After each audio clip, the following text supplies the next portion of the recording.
Hi, this is Tracy HD, and I want to thank you for joining me today for our daily Oracle and Tarot card reading. And today's reading is going to be for Wednesday, July the 13th.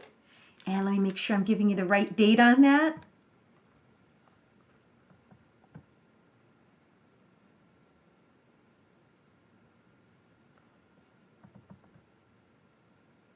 Yes, Wednesday the 13th. And this month is going by so fast. And let's get started with the reading. We're using the Mermaid Oracle by Lucy Cavendish, which are absolutely beautiful cards. And as I shuffle the deck, I'm asking all light beings, angels, and God, please relay the message I need to share with my viewers for the highest good of all. And we have Imrama. Beautiful.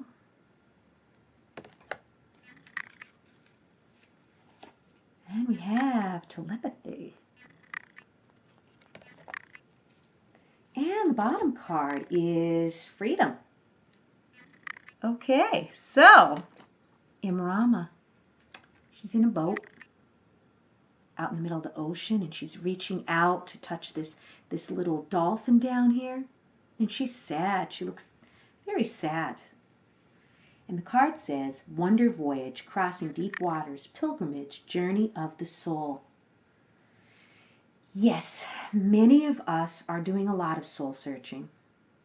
When situations in our life end, okay, especially relationships, we go into this soul searching type of mode, and we go within and decide, exactly who we really are, because a lot of us lose our identity in relationships. And when the relationship isn't a good one, and maybe it's toxic, maybe it's dysfunctional, we kind of feel empty after we get out of it, and we have to do something to, rebuild our self-esteem and self-confidence.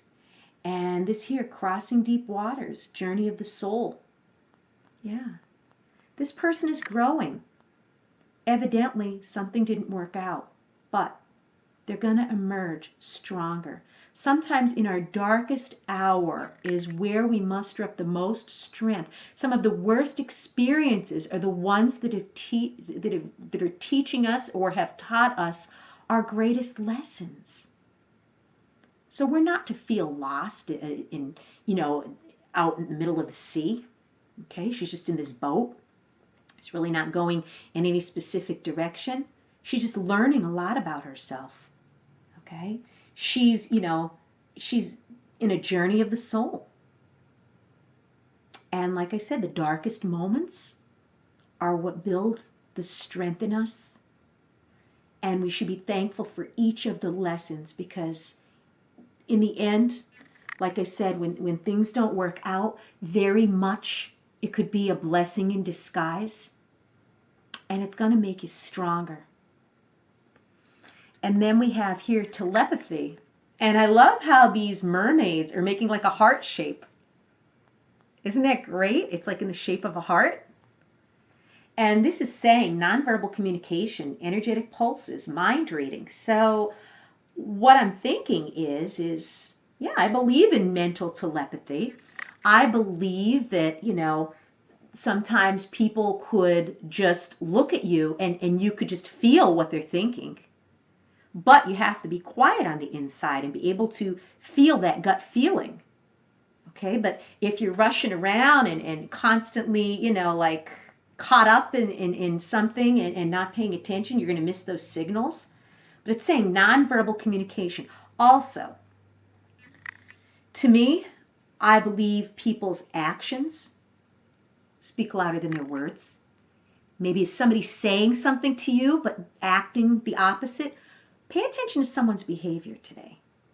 I think this is really what this card means. It means that this is someone right under your nose, and you don't even realize that, they might be giving you a line of nonsense. They might be like feeding you with lip service, but then their actions speak differently. I always rely on actions, but some people could be cold and calculating, where they even throw you off with their actions because they know you're going to be watching out for those too. But I would say, don't believe someone's word today.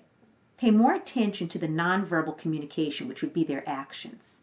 And as far as the energetic pulses or mind reading, go within and see what your intuition, your gut feeling is about this person, and if it's lining up with the actions. I'd pay less attention to words today. And then the last card is freedom, independence, and self-determination. Yes, that is exactly how we should be looking at this. We shouldn't be looking at when things don't work out or breakups being that it's the end of our life, it's over. I say take advantage of it. Be happy. You know, why would you want to be in a relationship where you're completely miserable? Okay? I'd rather be alone. I'd rather have this freedom to know where I stand, to be alone, than to put up with somebody and their nonsense who's only going to drag you down. This person here looks like a rebellious teenager. It's a rebellious mermaid. And she's dressed in this bright red, you know, this fiery, passionate red. And it's not so bad. I mean, after a breakup, you could go out with your friends, okay? You could meet someone else. You could do whatever you want. You're no longer controlled. You're no longer worried about what this other person's going to say or do. You know, really, enjoy your freedom. There's nothing wrong with it. There's absolutely nothing wrong with it at all. And, you know, self-determination. Be determined. Be determined that you're going to be your own person from now on. And that next time you get involved, you're not going to make the same mistakes. You're going to know what the warning signs are, and you're going to heed them. But there's nothing wrong with being alone, okay? Being single, let's put it that way, being single. Going out with your friends. Doing something that nurtures yourself. Because usually when we're entangled in these relationships, we're doing everything for that other person. We're neglecting ourselves. We're putting them before us. It's time for you to start putting yourself first. Enjoy your freedom. Be determined. And when you least suspect it, someone will cross your path. But in the meantime, enjoy your freedom. If you've enjoyed this reading, please subscribe to my channel because I will be back.